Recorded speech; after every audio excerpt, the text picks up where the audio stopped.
Bueno, pues con nosotros está Marcos Daniel Aguilar, Agencia de Noticias Culturales, la única agencia, la más prestigiada agencia de noticias culturales, aquí presente para platicar justamente de algo que tiene que ver con nuestra labor periodística, el llamado periodismo gonzo, que yo creo que tuvo un momento muy importante, pero que forma también parte de prácticas que quizá en algún momento todos hemos estado cercanos a ellas. No es que se trate de un género encapsulado y aislado.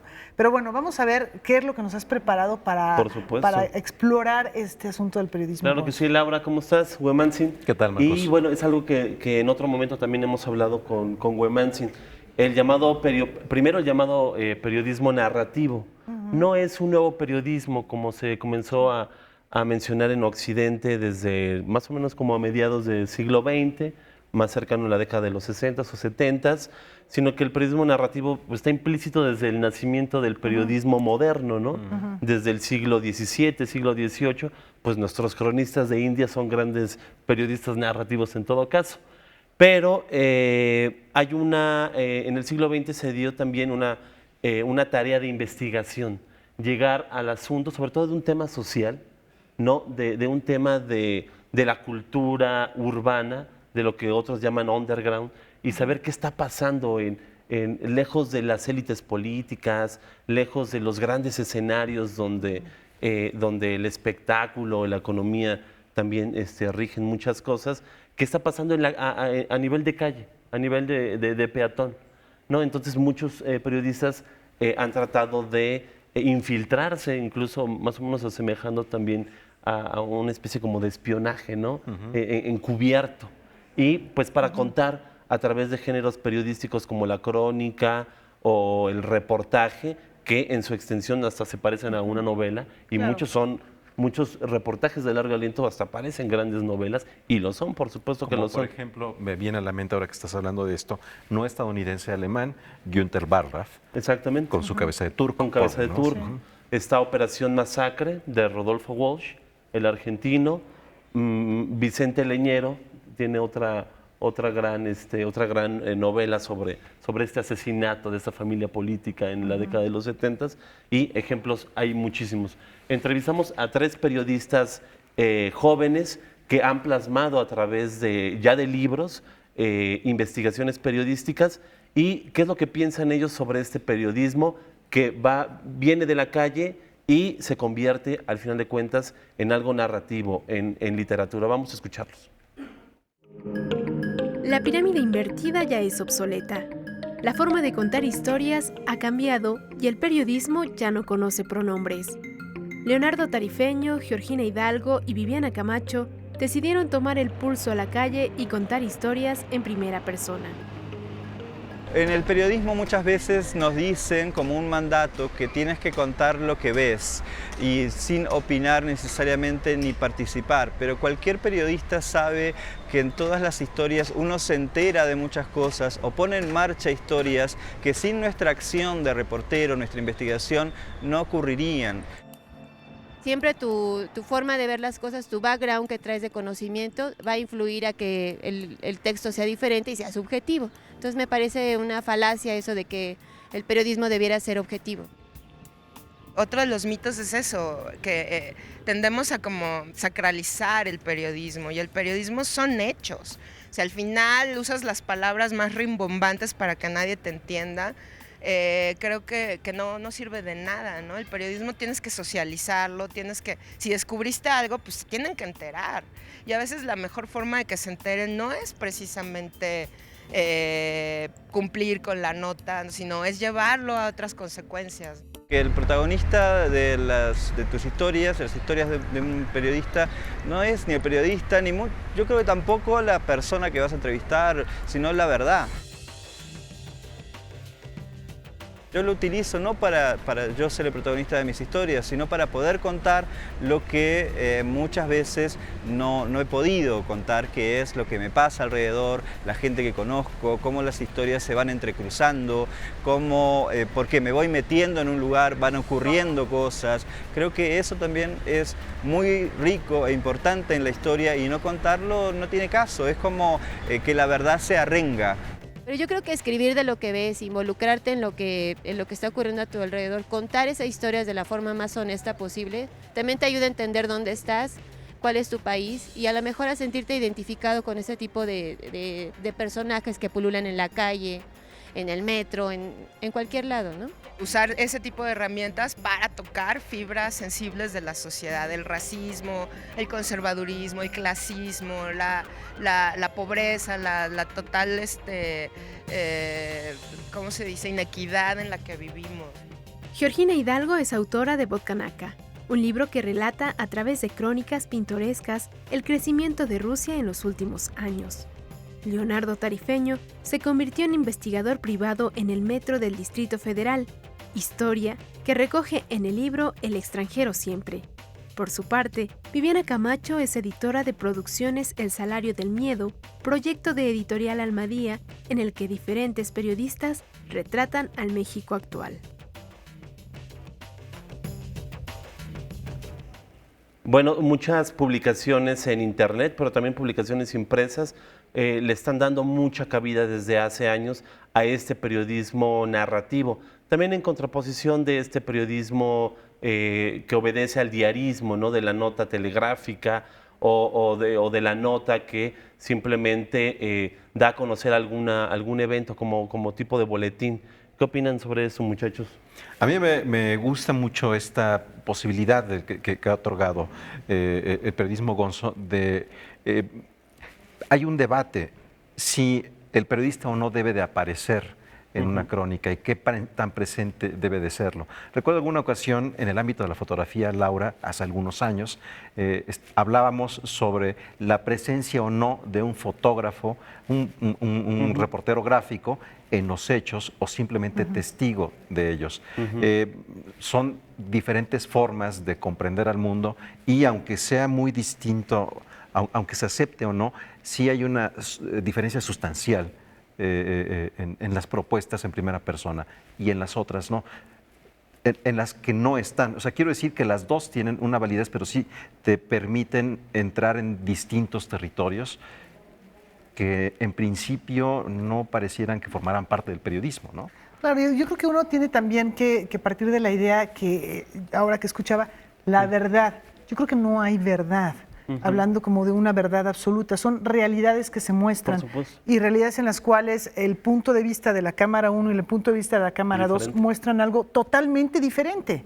Y sin embargo, los dos están aquí y están viendo la realidad y no están mintiendo. Sin embargo, vemos esta toma y decimos hay 3 personas, pero si hacemos una sola de las tomas, veremos que hay una sola persona. ¿Cuál es la verdad? Pues no sabemos cuál es la verdad, pero son realidades y puntos de vista diferentes y no creo en la objetividad. Yo creo que la objetividad es un mito del periodismo, como es una no existencia en la literatura. Entonces yo creo que siempre que se está haciendo periodismo, también se está haciendo ficción. Eso de la no ficción, yo creo que, digamos que editorialmente como etiqueta puede funcionar para tener los archivos ordenados, ¿no? Y para poder poner en los anaqueles una clasificación, ¿no? Como en las anteriores tiendas de discos, pero en la realidad, en la práctica, no lo hay. Sí, somos subjetivos, no somos objetos, ¿no? Somos sujetos. Además, lo pienso también, por ejemplo, en términos de lo literario, ¿no? No es lo mismo Hemingway que Borges. Y los dos otorgan universos literarios ricos y distintos, ¿no? Claro, igual la importancia aquí es, esos alcances o beneficios de la objetividad están justamente en la pluralidad de ideas. Y la pluralidad de ideas y de puntos de vista nos va a proporcionar un juicio, que al final de cuentas es uno de los objetivos del periodismo, forjarse un juicio, o que el lector o el televidente se forje un juicio para tomar una decisión en determinado tema. El subjetivismo en el periodismo, ¿para qué sirve? ¿No? ¿Cómo lo aplican los periodistas del día de hoy? Vamos a ver la segunda parte de esta nota.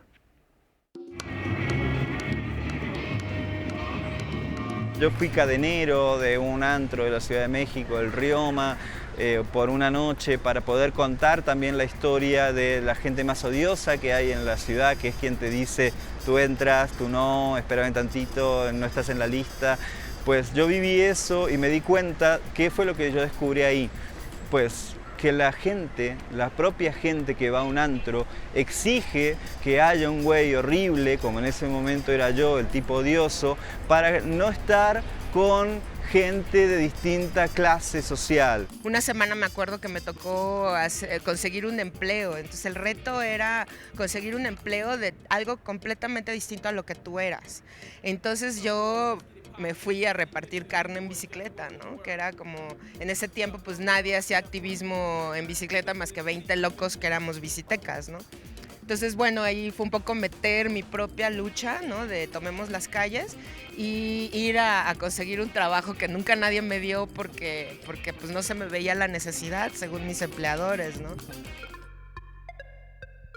Yo siento que se hace ahorita para una generación joven que sí gusta de leer, que sí consume este tipo de revistas, Vice o de revistas como DF que ya no existen, pero queda Travesía.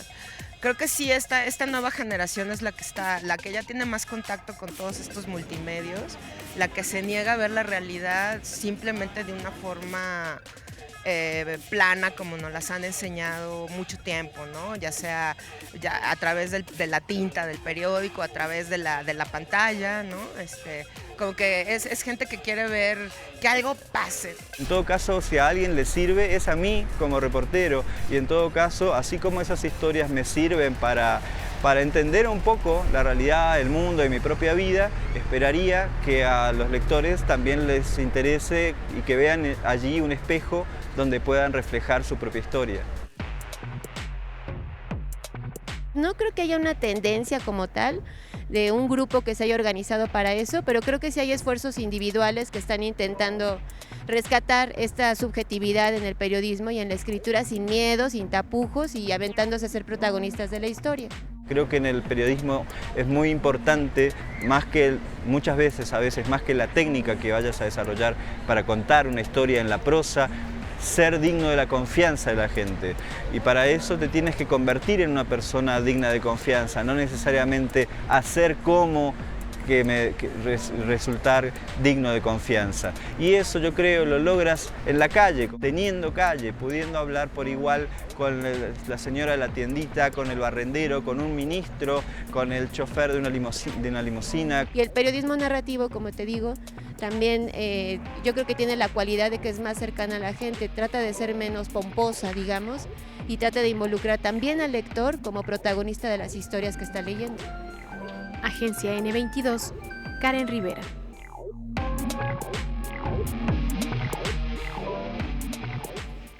Pues bien, este periodismo aboga mucho también por tener la confianza de la gente y contar historias próximas, muy cercanas a los lectores. Y como bien decía Laura, pues la suma de tantas opiniones pues van a ayudar a forjar una opinión que es la tarea principal del periodismo. Tal vez en otros tiempos, después de la Ilustración, por ejemplo, cuando se creía en la verdad absoluta a través de la ciencia y demás, pues tal vez ahí nació el llamado objetivo, el periodismo objetivo, ¿no? Pero pues eso se ha ido diluyendo conforme pues nos aproximamos más y a conforme otras tenemos eras. más puntos de vista, porque tenemos el punto de vista del periodista profesional, como los que ahora nos presentaste, Marcos Daniel, pero también tenemos el punto de vista de un público cada vez más diverso. Entonces decimos, oye, sí hay muchas maneras de ver las cosas. Entonces yo creo que es una aceptación de algo que estaba ahí pues muy bien puesto, pero que a lo mejor no lo queríamos ver porque también hay mucha pomposidad en esto del periodismo. El que dice la verdad Sí. es un anuncio de un medio de comunicación que pues quiere vender algo que no se puede vender, que es la verdad, ¿no? Aquí van a encontrar la verdad.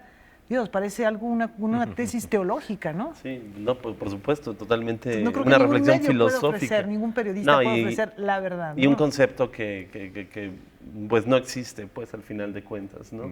Y tenemos muchos movimientos filosóficos y teológicos que han debatido han puesto en debate este tema, ¿no? Y me acuerdo mucho de la exposición de Cartier-Bresson, por ejemplo. A veces él solamente toma una fotografía, a veces él aparece como persona o como sombra en la fotografía, y las que más me impresionan, cuando son tomas de poder de algún presidente y demás, le está dando la espalda a los poderosos y lo que le importa es la gente, los que están en el acto público, ¿no? En un acto de rebeldía, que es mucho también de lo que dijeron estos tres jóvenes periodistas. Y aunque él no esté físicamente en la foto, está su mirada. Está su mirada. Entonces está. Y es el arco y la flecha. Por supuesto. Además, ¿no? Pues muchas gracias. Pues muchachos. muchas gracias. Creo que nos estamos poniendo muy protagónicos, así que mejor nos vamos a la pausa para bajarle a nuestro protagonismo. Regresamos enseguida y vamos a trasladarnos a la Riviera Maya.